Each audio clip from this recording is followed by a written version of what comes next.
Olá, boa noite a todos. Boa noite. Que alegria estarmos aqui mais essa semana para os aprendizados de Jesus. Fechando nossos olhos, deixando nossos problemas do dia a dia para trás, sentindo a presença do Mestre querido. Obrigado, Jesus, por essa oportunidade, que possamos aprender com os teus ensinamentos e principalmente possamos evoluir, pondo em prática em nosso dia a dia todas as tuas lições. Que assim seja, graças a Deus, graças a Jesus. Vamos continuar com Recados do Meu Coração, Bezerra de Menezes, por José Carlos de Luca. Rompimento com o mal. Alma querida, quando o sofrimento bater à nossa porta, procuremos nos afastar o quanto antes de qualquer sentimento de revolta e meditemos com maior largueza sobre a sabedoria das leis divinas. Não pensemos que Deus esteja distribuindo castigos e punições às criaturas que não lhe observam os mandamentos. O homem sofre por sua própria incúria, por seu distanciamento dos roteiros de luz que Jesus estabeleceu em seu Evangelho. A dor é a advertência desse distanciamento, ao mesmo tempo que representa um convite para que a criatura retorne ao caminho do amor e do entendimento do qual se afastou para atravessar a porta larga das ilusões do mundo.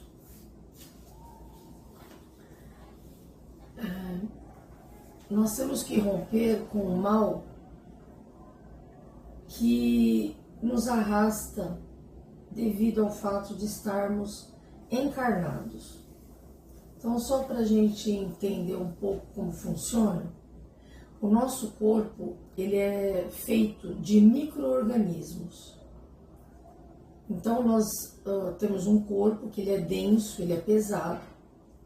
E esse corpo, ele é o que nos possibilita estarmos encarnados aqui no planeta Terra. Em outros planetas, os tipos de espíritos e corpos, espírito não, mas os corpos são diferenciados de acordo com cada planeta. Então aqui na Terra, nós temos esse corpo, essa matéria pesada, e inclusive quando desencarnamos, temos um grau elevado de dificuldade em levitar. Somente os espíritos mais avançados, menos materializados, têm a condição de levitar. Nós mesmo, quando desencarnamos, ainda nos arrastamos andando devido ao peso da matéria. Então, qual que é o convite aqui? Para que possamos romper com o mal, que é algo que nos arrasta devido ao fato de estarmos aqui encarnados. Então, a nossa propensão ao erro, ela é muito maior do que ao acerto. Porque os seres que formam o nosso corpo material, eles são atrasados. Eles também estão em evolução.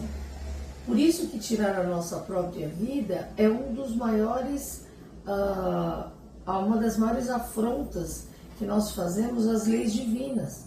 Porque quando nós tiramos a nossa própria vida, nós estamos impedindo o avanço desses micro-organismos que formam a nossa matéria, que estão conosco na trilha da evolução. Tudo evolui, inclusive o nosso corpo físico. A nossa mente direciona cada célula do nosso corpo. Então, quando adoecemos, que sentimos a dor de uma doença, muitas vezes, na sua grande maioria, essa doença é motivada por um desequilíbrio que acontece na esfera mental, consequentemente espiritual. Então, quando nós nos deparamos com dificuldades, com provas, com expiações, com situações difíceis, nós às vezes nos revoltamos e sentimos que Deus simplesmente ele esqueceu de nós, ele nos abandonou. Sendo que nada do que acontece em nossas vidas é castigo ou punição. Se existe castigo e punição, esse castigo e essa punição é provocada por nós mesmos. Nós nos castigamos e nós nos punimos todas as vezes que nós transgredimos as leis divinas e, na sua grande maioria, as mais importantes, que é a lei de amor, justiça e caridade. Então, se nós procurarmos no nosso dia a dia vivermos encarnados aqui no mundo material com o pensamento de que somos espíritos e que nada que façamos ficará escondido, não ter a ilusão, eu estou mentindo para o meu marido, eu estou mentindo para o meu filho, eu estou mentindo para o meu chefe, eu estou traindo a confiança deles, mas eles não sabem, então vai ficar tudo bem. Não, porque sabe quem sabe? Você mesmo. Não tem ninguém que virá e dirá, olha, você será punido. Sua própria consciência. A nossa própria consciência nos pune. O cosmo, o universo, é uma consciência gigante. E quando nós transgredimos as leis que regem essa consciência cósmica, nós automaticamente estamos corrompendo a nossa consciência. Então, quando a gente deita a nossa cabecinha no travesseiro, a culpa lateja. Nós sabemos que fizemos algo que não deveríamos. Existem algumas pessoas que são mais materializadas, mais rústicas, mais apegadas ao mal, que essa consciência ela ainda é muito frágil.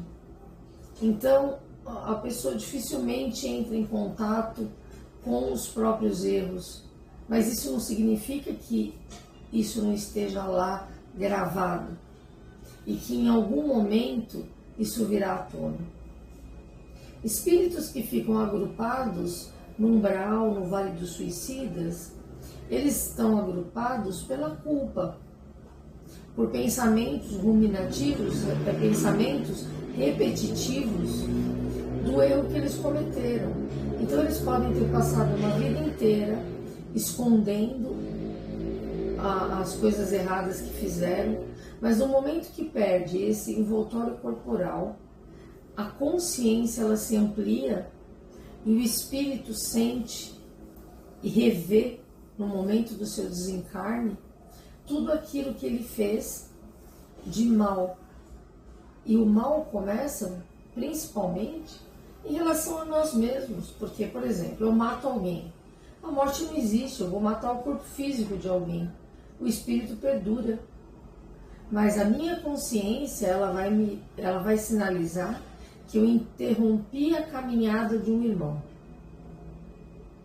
Então, o meu irmão ele tinha que passar alguns anos aqui na Terra a mais, e eu fui por um desequilíbrio, por uma discórdia, eu fui e tirei a vida desse irmão. Como se eu tivesse a permissão para isso, de fazer justiça com as minhas próprias mãos. Não. Lembrando das leis de amor, justiça e caridade, mesmo que a justiça dos homens ela não seja tão perfeita, e ela não é, ela está muito longe disso, a justiça divina é perfeita. Existe a lei de causa e efeito. Tudo que fizermos, nós teremos o efeito daquilo de bom ou de ruim. Então, quando a gente rompe com o mal, quando a gente deliberadamente, de forma consciente, a gente resolve nos responsabilizarmos pelos nossos atos, por pequenos detalhes. Então, você tem uma decisão para tomar na sua vida, alguém te fez uma proposta de ganhar um dinheiro fácil, de dar um pequeno golpe, de extraviar alguma coisa no seu ambiente de trabalho, e você tem a impressão de que será um crime perfeito, ninguém descobrirá. Pode ser realmente que ninguém descubra aqui na Terra, mas na sua consciência está gravado aquele erro que você fez. Então, quanto mais a gente tentar viver de acordo com as leis divinas, que são as mais importantes, mais a gente vai também respeitar as leis humanas. E ao respeitar as leis humanas, a nossa consciência vai ficando leve. Então eu vou respeitando as leis divinas que estão gravadas na minha consciência. Automaticamente, cada ato que eu faça, cada coisa que eu tenho que fazer aqui na Terra, eu vou rever, eu vou me responsabilizar por aquilo, eu vou dizer, isso é bom, isso é ruim, devo ou não devo fazer? Automaticamente, gente, é impressionante. É impressionante. Quando você vai tomando consciência do certo e do errado, você não consegue mais fazer coisas que você irá se arrepender, porque você sente aquele peso. Você até tenta. No começo, quando você está se transformando, você tenta driblar a própria consciência. Ah, ninguém está vendo. Então, alguém te deu um troco errado. Ah, mas foi só uma moedinha errada. Você vai estar entrando no seu carro e você vai voltar e vai devolver aquela moeda. Porque você, por mais que você pense, é só uma moeda de R$1. Mas você pensa, mas esse R$1, se cada cliente aqui no supermercado levar R$1 errado de troco e aquela moça do caixa, no fim do dia, tiver que devolver 30, 40, 50 reais pro caixa por um erro dela, a minha consciência vai pesar. Então a gente começa a romper com o mal à medida que eu procuro viver para o bem. Então é esse ensinamento muito importante que o José Carlos de Luca registrou aqui, baseado nos entendimentos que a gente tem de Bezerra de Menezes, em que tudo que nós façamos seremos responsabilizados primeiramente pela nossa consciência. Deus é tão maravilhoso que Ele não colocou um juiz fora de nós nos direcionando sobre o que é certo e errado. Nenhuma religião vai fazer isso, porque já está gravado em nossa consciência. Então, cada vez que eu me desvio do bem, automaticamente o meu juiz interno vai dizer, isso não foi legal, isso não é certo. E você automaticamente vai querer cada vez mais dormir tranquilo, porque senão sua consciência vai pesar muito cada vez que você fizer algo errado. Enquanto você estava refletindo, eu estava aqui pensando, né? Como você falou, Deus é bom. Deus é amor. E nós somos como filhos pródigos, né? Não importa todo o erro que a gente possa ter cometido em nossa vida, e sim todo o bem que nós ainda podemos fazer. Ainda está em tempo de a gente transformar esses erros, vamos chamar assim, essas más tendências, e praticar o bem. O bem, ele cobre 1 milhão de pecados, né, como diz o dito popular. Chico Xavier falava, né? Então, eu acho que é assim que nós temos que nos compor como filhos pródigos. Errei, estamos aqui para aprender, vamos errar novamente, mas eu tenho muito bem que eu possa fazer ainda adiante. Enquanto estiver encarnado aqui, está na minha possibilidade, é o meu livre-arbítrio de começar a praticar o bem. Né? Exatamente. Então é romper o mal, não é um mal gigante, não é um mal enorme. Então eu tenho que fazer uma revolução na minha vida. Não, são gotas do bem.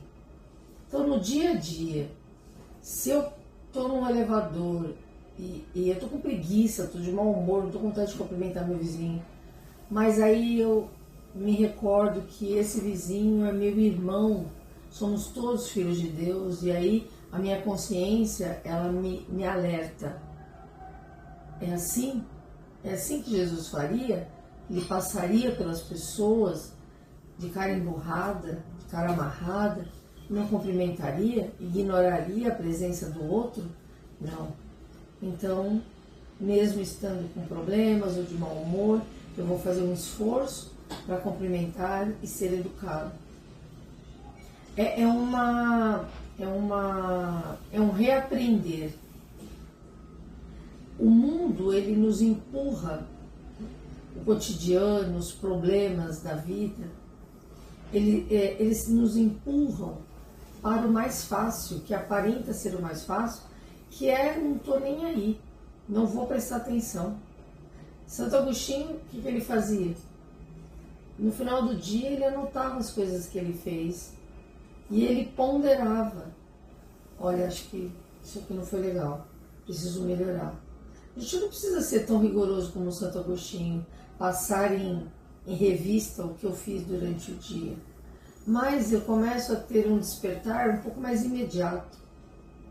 Eu estou conversando com uma pessoa, eu estou tendo que tomar uma decisão. Eu posso também fazer aquilo que Chico Xavier sugeriu. Então eu estou extremamente irritado, alguém me tirou do sério e a minha vontade é de xingar, esbravejar. Eu vou, pego um copo d'água, encho a minha boca, seguro por alguns... Quando eu estou no começo desse treino, né? Seguro por alguns minutos, espero o impulso passar, aquele impulso agressivo, eu dou uma respirada, preste atenção. Toda vez que você parar e respirar antes de agir por impulso, você vai conseguir tomar uma decisão melhor. Não faça nada de cabeça quente. Se você tem uma decisão a ser tomada, se alguém te ligou, se alguém te mandou um WhatsApp, se alguém te afrontou, te desrespeitou, e o seu primeiro intuito, né, seu primeiro ímpeto é de ser agressivo, é de dar uma má resposta, é de discutir, é de tomar uma atitude, reflita, respira fundo, espera aquele momento do impulso, porque nós ainda somos motivados por impulsos atrasados. Tudo aqui, a energia do planeta é pesada. Então, respira. Se possível, faça uma oração. Se não conseguir fazer uma oração, só diga: Deus me ajude a tomar uma decisão em que eu não vá me arrepender. Porque aí eu estou rompendo com o mal, gradativamente me aproximando do bem, numa escala amorosa, que é essa a proposta de Jesus quando ele veio aqui na Terra. Isso aí.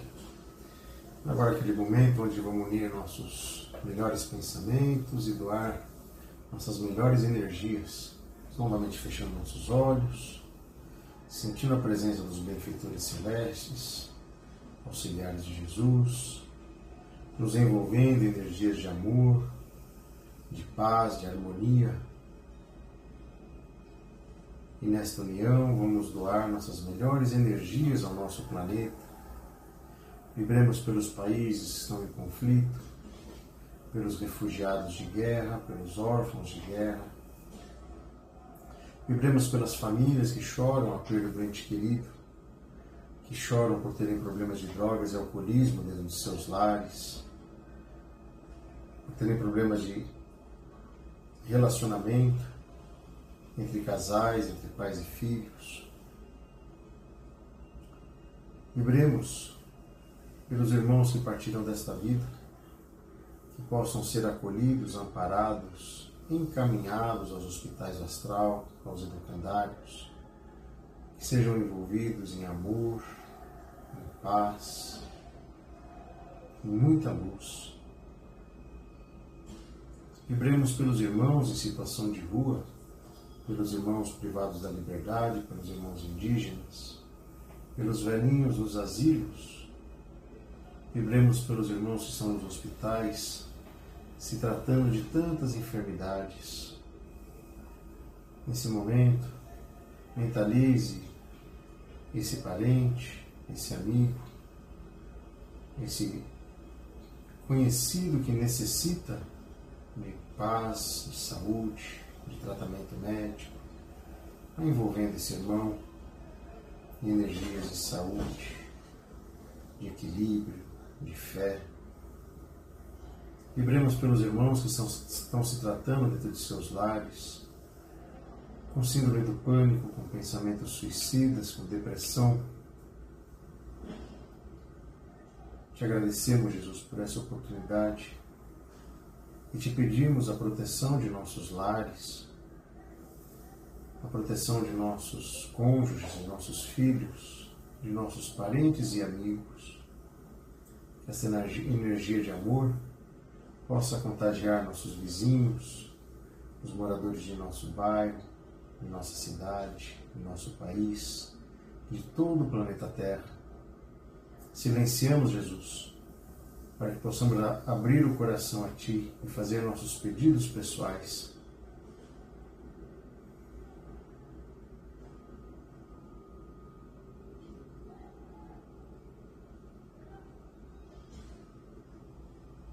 Pedimos aos nossos mentores que fluidifique a água que está à disposição, derramando um bálsamo salutar nessas águas, para que ao bebermos possamos transformar nossas enfermidades, possamos curar todas as nossas doenças, que ela nos auxilie a nos tornarmos pessoas de bem. Que assim seja, graças a Deus, graças a Jesus. Prece de encerramento, oração de Francisco de Assis. Senhor, fazei-me instrumento de vossa paz. Onde houver ódio, que eu leve o amor.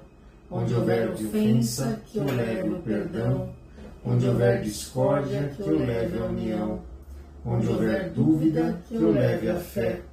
Onde houver erro, que eu leve a verdade. Onde houver desespero, que eu leve a esperança. Onde houver tristeza, que eu leve a alegria. Onde houver trevas, que eu leve a luz. Ó Mestre, fazei que eu procure mais consolar que ser consolado, compreender que ser compreendido, amar que ser amado, pois é dando que se recebe, perdoando que se é perdoado, e é morrendo que se vive para a vida eterna. Vamos agradecer o apoio de vocês na página Aura Vibração Espiritual, no Facebook, no canal do YouTube. No YouTube também deu uma melhorada nas visualizações. Nossa página, estamos com bastante seguidores. Temos somente como princípio e como finalidade importante de levar algumas palavras de amor, de paz e de uma mudança, porque o planeta está precisando, mesmo que seja uma gotinha no oceano, uma gota de água no oceano. Essa gota de água, de uma em uma, a gente vai conseguir transformar essa esfera tão pesada, esse momento tão complicado que estamos passando no planeta Terra. E lembre-se que nós amamos vocês. Só para lembrar, semana que vem, devido à questão de trabalho, nós não iremos postar, não postaremos uma vibração inédita. Mas temos, para quem faz evangelho com o nosso vídeo, temos inúmeros, mais de 100 vídeos de vibração, tanto na página do Facebook como no canal do YouTube. Também é bom, às vezes, rememorizar alguma coisa que já foi postada. É isso aí. Uma ótima semana a todos e fiquem com Jesus. Tchau, tchau. Tchau.